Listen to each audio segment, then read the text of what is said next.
Hello friends, मैं हूं मुकेश और इस वीडियो में आपको जानकारी देने वाले हूं विशेष तौर पर कि 7वें चरण की जो बहाली प्रक्रिया होगी वो कैसे होगा, उसमें कौन कौन कैंडिडेट जो हैं वो भाग ले सकते हैं, उनका सिलेक्शन प्रोसेस क्या होगा, साथ ही साथ आपका सिलेक्शन उसमें कैसे होगा, इसकी क्वालिफिकेशन क्या है, ये पूरा इन्फॉर्मेशन इस वीडियो में देने वाले हैं। तो यदि आप 7वें चरण बहाली की प्रक्रिया के बारे में जानना चाहते हैं तो इस वीडियो को आप कंप्लीट देखें और ज़रूर आप समझ जाएंगे कि कौन कौन सी योग्यता होनी चाहिए 7वें चरण बहाली प्रक्रिया में सम्मिलित होने के लिए।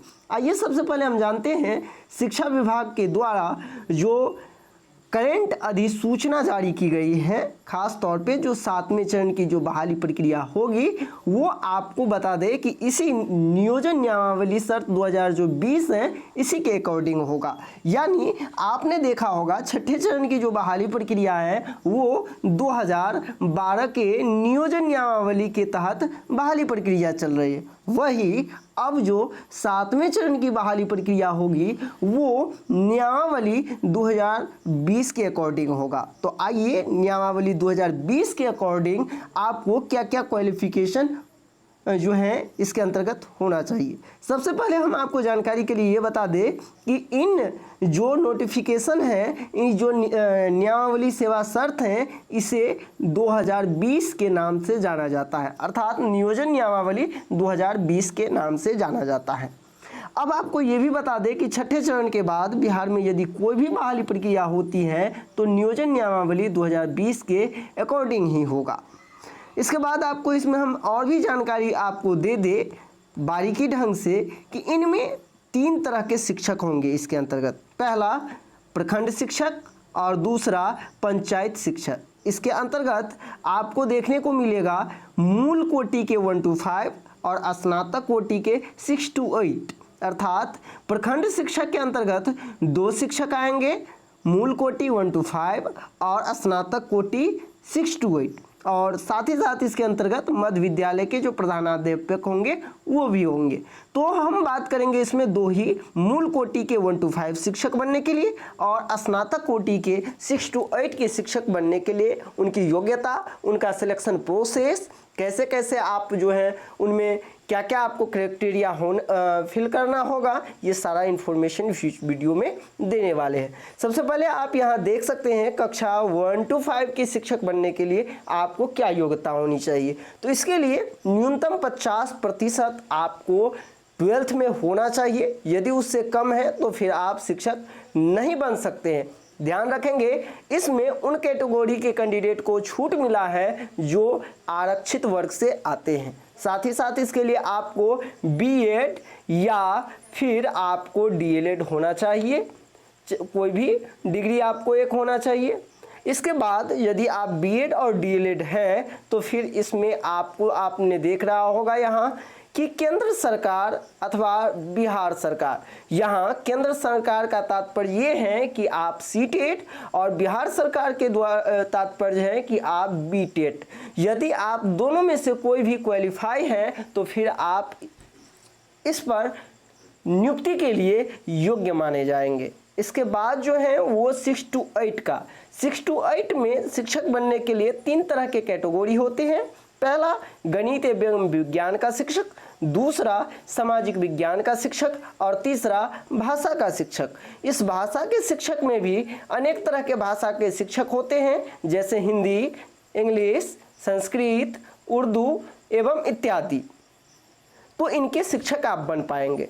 तीनों के क्वालिफिकेशन अलग अलग होते हैं और तीनों पर अलग अलग कैंडिडेट अपनी योग्यता धारी नियुक्ति पाते हैं। जैसे हम बात करें यदि सीधे नियुक्ति के तौर पर तो इसके लिए आपको ग्रेजुएशन होना अनिवार्य है। ग्रेजुएशन में आपको 50% रहने चाहिए, साथ ही साथ आप डीएलएड या बीएड योग्यताधारी होने चाहिए। ठीक उसी प्रकार आपको जानकारी के लिए बता दें कि यदि आप गणित एवं विज्ञान का शिक्षक बनना चाहते हैं तो आपका ग्रेजुएशन साइंस से होना चाहिए। यदि आप सामाजिक विज्ञान का शिक्षक बनना चाहते हैं तो फिर आपका ग्रेजुएशन जो है वो सोशल साइंस से होना चाहिए और उसमें कुछ खास विषय से, जिस विषय के अंतर्गत आता है हिस्ट्री, ज्योग्राफी, पॉलिटिकल साइंस, यदि आपका ये है तो फिर आप सामाजिक विज्ञान के 6 to 8 के शिक्षक बन सकते हैं।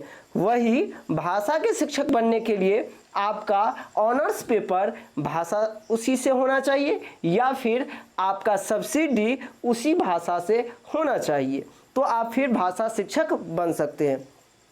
जानकारी के लिए बता दें कि नए नियमावली के तहत कॉमर्स के जो स्टूडेंट होंगे उन्हें सामाजिक विज्ञान के शिक्षक बनने से वंचित रखा गया है, जो कि आप यहाँ देख सकते हैं। इसके बाद हम यदि बात करें तो आपको इसमें भी टीईटी और सीटीईटी जो कि 6 to 8 का होता है वो आपको पास होने चाहिए। तो ये आप समझ गए होंगे कि 1 to 5 शिक्षक बनने के लिए क्या योग्यता होनी चाहिए और 6 to 8 शिक्षक बनने के लिए क्या योग्यता होनी चाहिए। योग्यता होने के बाद आप जब कभी भी शिक्षक नियुक्ति का आवेदन आता है तो फिर आप इसमें आवेदन कर सकते हैं। तो ये तो था जो आप सिर्फ इसमें आवेदन करने के लिए योग्यता हासिल करते हैं। यदि आपको नौकरी होगा तो कौन कौन से क्राइटेरिया से और भी गुजरना होगा ये भी आपको जानना होगा, जो कि आप यहाँ देख सकते हैं। नियुक्ति प्रोसेस, नियुक्ति की प्रक्रिया, ये इसमें स्पष्ट है कि भारत का नागरिक और बिहार राज्य का निवासी ही आवेदन करेंगे। तो सीधे तौर पर आप समझ गए होंगे कि जो अदर स्टेट के कैंडिडेट होंगे वो आवेदन इसमें नहीं कर पाएंगे, क्योंकि यहाँ बिहार राज्य के निवासी ही आवेदन कर पाएंगे। नए नियमावली के तहत अब जो शिक्षक नियोजन प्रक्रिया होगा वो सिर्फ और सिर्फ जो भारत के नागरिक साथ में वो बिहार राज्य के निवासी होने चाहिए। तो इसके बाद हम आपको और बता दें और भी ज़रूरी बात कि आपका जो 1 to 5 में सिलेक्शन होगा, 1 to 5 में, तो उसका प्रोसेस क्या होगा। सबसे पहले आपकी जो मेधा सूची का निर्माण किया जाएगा वो कुछ इस प्रकार से किया जाएगा। अक्सर आप लोगों का कमेंट्स था कि मेधा सूची का निर्माण कैसे किया जाएगा। तो आप यहाँ देख पा रहे हैं मैट्रिक के प्राप्तांक का योग, इंटर प्राप्तांक का योग और प्रशिक्षण प्राप्तांक का योग। यानी आप ऐसे समझे कि यदि आपके मैट्रिक में 70% है, इंटर में आपका 65 है और यदि ट्रेनिंग में आपका 80 है, तो इस तीनों को आप जोड़ दीजिए और 3 से डिवाइड कर दीजिए। फिर आपको जो निकल के आएगा वो आपका मेधा अंक होगा। जरूरी बात ये भी जान ले आप कि अब जो आपकी नियुक्ति प्रक्रिया होगी उसमें टीईटी का कोई भी वेटेज नहीं जोड़ा जाएगा। जिस तरह से आपने देखा होगा पूर्व के नियोजन में या जो छठे चरण की बहाली प्रक्रिया चल रही है उसमें आपने देखा होगा अधिभार जो दिया जाता है, वेटेज दिया जाता है 60%, 70%, 80% पे, वो वेटेज अब जो है नए नियमावली के तहत खत्म कर दिया गया है। वही यदि हम बात करें 6 to 8 के जो मेधा सूची का निर्माण होगा वो सिर्फ 2 चीज़ों के मेधा अंक को जोड़ के किया जाएगा, जिसमें पहला स्नातक स्तर पर जो भी आपका विषय है सभी को जोड़ करके सब्सिडी और ऑनर्स पेपर को जोड़ करके जो आपका मेधा अंक होगा वो, इसके बाद आपका प्रशिक्षण में जो प्राप्त अंक है उसका मेधा अंक, दोनों को जोड़ करके 2 से डिवाइड करके जो आपको प्राप्त होगा वही आपका मूल मेधा अंक होगा। तो आप ये भी समझ गए होंगे कि 1 to 5 और 6 to 8 का जो सिलेक्शन प्रोसेस होगा जिसमें आपका मेधांक का निर्माण किया जाएगा वो कैसे किया जाएगा। इसके बाद अब इसमें कौन कौन से समिति होंगे तो आपको बता दें, इसमें 5 सदस्यीय टीम का एक समिति होगा जिसके माध्यम से आपका चयन होगा, जिसमें पंचायत सचिव का प्रमुख, पंचायत समिति शिक्षा समिति, अनुसूचित जाति जनजाति से एक कैंडिडेट, प्रखंड शिक्षा पदाधिकारी और कार्यपालक पदाधिकारी जो कि पंचायत समिति, ये 5 मिलकर के आपके नियोजन इकाई का सदस्य माने जाएंगे और इन्हीं के द्वारा आपकी नियुक्ति प्रोसेस किया जाएगा। आगे हम और भी यदि बात करें मेधा सूची अनुमोदन कैसे होगा, आपका नियुक्ति प्रक्रिया कैसे होगा, तो अभी तक की जो बात है वो नियुक्ति का प्रोसेस का यही है कि आपका आवेदन जो है वो निबंधित डाक के माध्यम से लिया जाएगा। लेकिन जानकारी के लिए बता दें आपको कि आगे जो होने वाली बहाली प्रक्रिया है वो ऑनलाइन के माध्यम से होगा।